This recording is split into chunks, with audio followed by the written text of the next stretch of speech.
Oh, my friends, I am so excited. We have finally done it. 10 years of smashing a wall. It has come down. They now realize they are in trouble. So they are trying to obfuscate the whole issue here by saying the mysterious Paradiolia phenomena turns out to have a surprising bias. Now they're going to talk about gender bias, how males see things and females see just silly things. And they're just going into that. They're not going into what these things really are. They put a couple of little rocks on and make it look like a face to make us look like idiots. They are the idiots, and let me show you how idiotic they are. Okay, the reason I ask for peer review is because I have evidence to present, not just statements, and it has been refused, so I now have become the peer reviewer. And I contacted Brian Forrester today, which I respect Brian. He goes out and he looks at things, but he says doesn't want any answers, and I've been trying to correspond with him, pleasantly, and today I just said, I'd like to peer review you, and will you do a Zoom meeting with me? And he said, well, how are you going to peer review? And he blocked me. So nobody wants to engage with me because I have evidence to show that they're just walking around in circles and acting like, they just want to keep employed, basically, is all I can see. Maybe I'm wrong. If I'm wrong, then they should debate me. Nobody will, because I'm right, I think, about virtually everything I'm saying. If you can come up with any defense whatsoever against my statements, that's what I asked for. That's called peer review. I am going to try to help the others that have no clue what they're doing. That's why I am doing peer review, because they are destroying science, not me. All right, just this one specimen right here. That's a human lung. And any anatomist that looks at this and says that is not a human lung or a lung should be barred from talking about anatomy because they just have no clue. This is the depression of the heart. It's a left human lung. It was DNA tested on this test. There was 3 of them on here, and this is one of them. And the other 2 were giant human beings, which I will also show you, but I cannot lift those pieces. Now, this is the pleura that surrounds the lung, and this is the process of mud fossilization that's preserved these creatures. And I know it's called nucleophilic substitution. I am fully certified in every single field. I'm not bragging, it's just true. And anybody can go against me, come on. That's what I'm asking for. This is aluminosilicates, and the reason they form is because aluminum bonds both directions on positives and minuses. And during this particular flood and this warm water event, which Velikovsky recorded, and it was recorded everywhere in the world, these things petrified. And now they're saying it's all paradiolia and da-da-da-da. Well, guess what? They're all petrified, and they were all in the same flood at the same time, and one side is flat as a pancake, pretty much. Even the goose, you see that goose's side? This side's perfect. And that's his neck. And if you put it just the right way, you can see the neck and all that stuff is in there. And there's an artery right over here. You won't be able to see that probably, but it's right there. And this could be tested for DNA just as much as any of the rest of them, because I had them tested. I had that tested, and I had 2 other things tested. And I'll show you those right now. And that's the test. And this was 6 years ago. And this was a very high quality test. And it took a while, and it was expensive, and I had 3 things done, and it came down. I drilled deep inside them. I'll show you what I did in a minute. Excellent quality DNA sequences were obtained from them. Now, 2 of them were dense, and I mean, all 3 of them were human mitochondrial DNA, but 2 of them were very dense, and that's the one he's pretty much focused on. Because all 3 of them were real, but one of them was absolutely gigantic fingertip, and it had actually the fingerprints on it. The lung is right here, you saw. Now, let's look at those other samples. And to not examine these, because now we can do DNA tests all day long and figure this out, and they refuse to engage, so I win by default. As far as I'm concerned, fiduciary failure is when professors and universities look out for their own interests before the students. Students are the most fiduciary. They are so indebted to their people that they paid they have to listen to them, they have to do what they say, or they will become destroyed. Now, if the people that they're paying them to learn refuse to engage in reality, then is that fiduciary failure? I would say so. See, this is what really freaked them out. They went crazy when I showed them this, because this is a giant fingertip, and it is from a giant human being. It's been DNA certified, and there's fingerprints on it. How did that happen just by accident? That is a fingernail. All right? This is the same thing, feldspar, aluminum silicates, and that forms because of everything here is collagen, basically, on the exterior. Now, that's the little pad that goes on your back of your bone that bumps up against the next bone. Again, that's the fingernail. This thing is almost 3 feet long, and it is heavier than you can imagine. Now, I had to break off a piece here because you cannot get blood out of grip skin. And here's the grip skin, and I'll show you why. Because it's not, otherwise you'd be bleeding all day long when you pick things up. Your grip skin is totally different than the rest. This is the grip skin. You see it? It's just like a rubber pad on your on your palms, your fingerprints, all your feet, your toes, everywhere. Because that's where you're scrubbing everything. So it's very highly keratinized. There's no blood, basically. So I had to get below. And this is what I knocked off of there. Now, as you can see, these are the sweat pores, and that's a ridge, what they call a fingerprint ridge. You have them on yours. You can, I mean, maybe unless you're in a witness protection program. Now, this, I'm sorry, I couldn't help myself. This, this finger ridge is the same size as my thumb. This thing's just absolutely gigantic. Now, how you could have fingerprints on the other side of a fingernail and not have it real, and then have it tested on a DNA report, and then not have Harvard or Yale or any of them even be willing to examine or talk to you? Where does the competency? Is that competent to not allow it to be seen? I don't think so. Not in my world, it's not. Here's another one. I had this CAT scan. I'll show you that in a minute. And it was from this hand. That is a left human hand. And this was CAT DNA tested too, and it's human. And this is the left human hand. That's a little tendon that you have in the palm of your hand, the same thing. This is the bumper on your, you know, you have one, you feel around on your own hand, it's the same stuff. Now remember I showed you the grip skin and it peels off? This is the same stuff here. It's a different texture of skin than anywhere else on your body. And I believe there's a lot of gritty stuff, oh I know that for a fact, but I also believe there is a lot of iridium in here. I'd like to have these tested for iridium. I have no money to do any of this stuff. I just did all this out of interest for truth, and it was denied by every single academic institution, and it infuriated me. So I said, I am never going to drop this.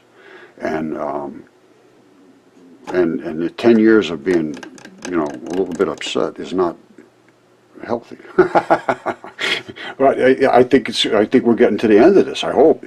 And I have to have you people do this. I am so cut off, I cannot even email anybody. They have me spammed in everywhere.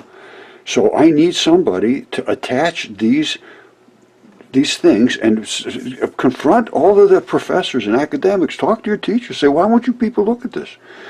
You know, I know it's going to be scary to do that. But, you know, maybe just figure a way to do it politely, or, you know, even innocuously hide it out somehow and send it to them and say, hey, you guys should be looking at this, you know. This is Bobby, the unknown guy. But somehow we have to get this and have them actually step up. It's going to ruin them. They're ruining themselves. I'm trying to help them by saying, please look at this, and then take it into a new investigative realm. But because it overthrows evolution and all of those things, basically, I mean, it points to God, it points to religion, it points to all the things they hate, really. I mean, and I'm not kidding you. I met so much resistance. Almost everybody called me a creationist and you know, a Jesus freak, and I mean, it talked about the thickness of the earth and all this stuff. You can't even say these words anymore because they put you in that box. So don't be talking about that kind of stuff on my channel, because that's how I got put in the box. And that's what they did. They came up and assaulted me with all of that stuff continuously for years, and I could never get anywhere. So I had to close that channel and start a new channel, and I still never get anywhere. I have 125,000 people, but there's only a couple thousand people that ever click on there. So I don't think I'm being advertised anywhere. People tell me I'm shadow blocked, they can't find my channel, and it's true. And I'm blocked from virtually everywhere on Facebook, so I've pretty much given up on that. Brian Forrester just blocked me this morning. I'm blocked at all the, everywhere else. And it's because I show the truth with evidence, not because I am just an idiot trying to be nasty to people. I just want to discuss it. I want reality and I want truth. And I'm not going to stand back from this. So I need your help, though. I need your help. And I've been asking for it for years, and there's literally nobody's helped. I'm sorry, that's just a fact. Everybody says, oh, I talk to everybody, and they treat me like an idiot. Well, they will. But you're going to have to keep putting it out there. If I'm wrong, I'm wrong. But if they won't debate, they lose by default. I am not an idiot. I have a very high IQ. I have completely understanding all this. I have so much education that they could never keep up with me. There's nobody can step up to me in the entire world at this point. Because this is only from 50 years ago. I have continued this forever. I have books and books and books of this stuff. So don't tell me I'm the fool. And this is annoys the hell out of me. That's why I'm being a little bit nasty today, but I'm feeling nasty because I just seem to be able to be totally disregarded no matter what evidence I have. And to me, that's a fiduciary failure. And in the academic realm, they're taking money from students to be honest. And this is not what they're being as honest. And I see that as very, very serious. Very serious. And if I was a student, I would be thinking about asking for my money back from some of these institutions. Why didn't they pay attention to this stuff? Now they're saying, oh, it's Paradiolia, and trying to make a big joke out of it. No, they're never going to get away from this, because now we have DNA, we have everything that can be done. And I have CAT scans, I have all this. And I had this years ago. So they are the ones that are in peril now, not me.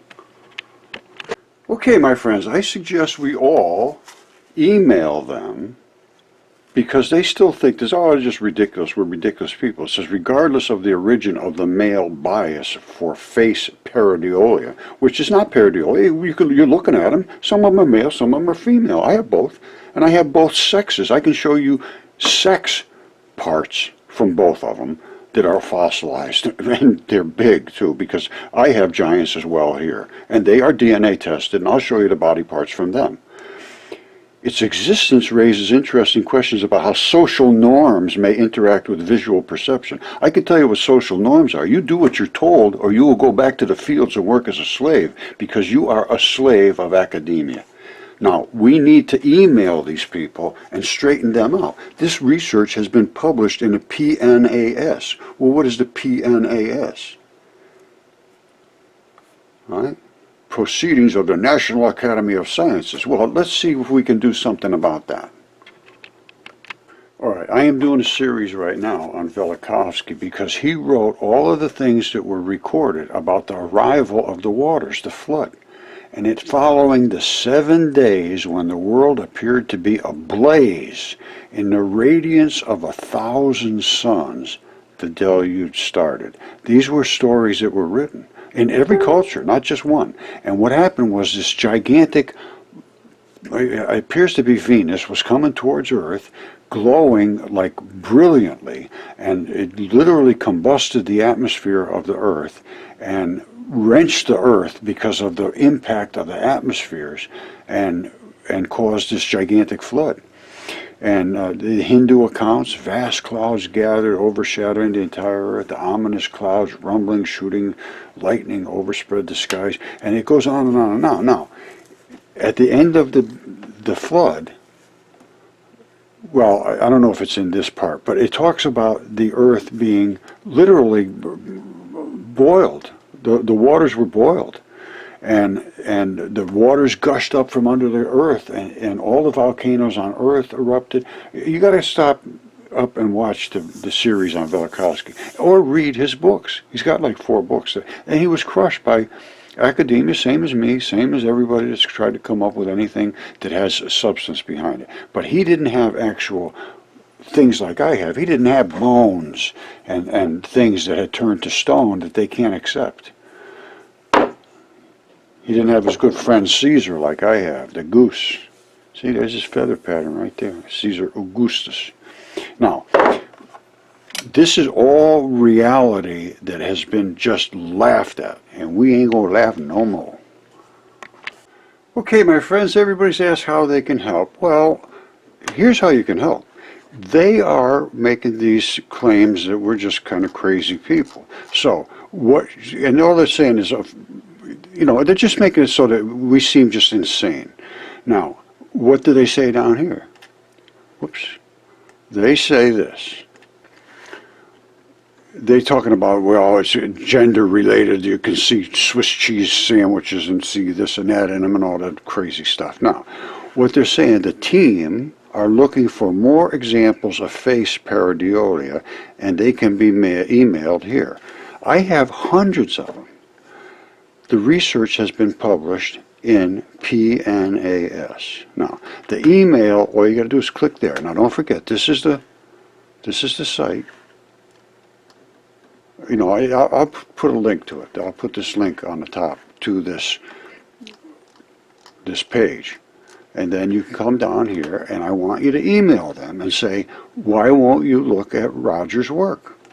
Mudfossils. Don't put mudfossils.com. I had to close that.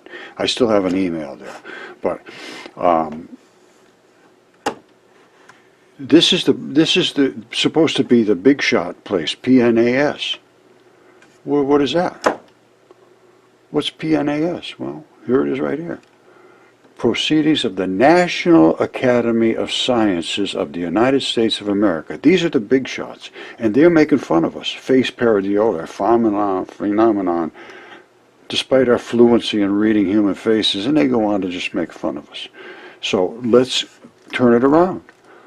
I want to discuss them. I want them to debate me. I want to be able to have them see the things that we talk about, and I need somebody that has a full plethora of abilities. I don't want just somebody says, I'm a geologist. No, we say that's quartz. No, I want an anatomist, I want a physicist, I want a geologist, I want a chemist, I want a biologist, the whole 9 yards. Because I can talk to every single one of them on their level. I've done this my whole life, and I'm not new to research in any, and if you don't follow it through every broad spectrum of interactions between chemistry, biology, physics, everything was related. There's not a single thing that isn't related. If I was stopped at one thing, I'd just be like these people. So I'll go read it up. Oh no, you're going to have to talk to geologists about that. Oh no, you're going to have to talk about this to somebody else. No. We need to get this done. This is ridiculous. In 10 years. And I have so much evidence in CAT scans and DNA and specimens. Everybody that understands it, but they're afraid to speak. What we need to do is email all of these people, tweet all of these people. Say, look, it's time for you to people to pay attention. You're the ones that are charging the kids to tell them if they don't say what you tell them to say, they will be destroyed in their life. And that's what they're doing right now. So these kids really, as far as I'm concerned, they have every right to ask for their money back if these people just don't pay attention. And they're not paying attention. Absolutely not. Because I don't think I missed any of them. Well, very few, let's put it that way. And so it's time for them to step up or step aside, one or the other.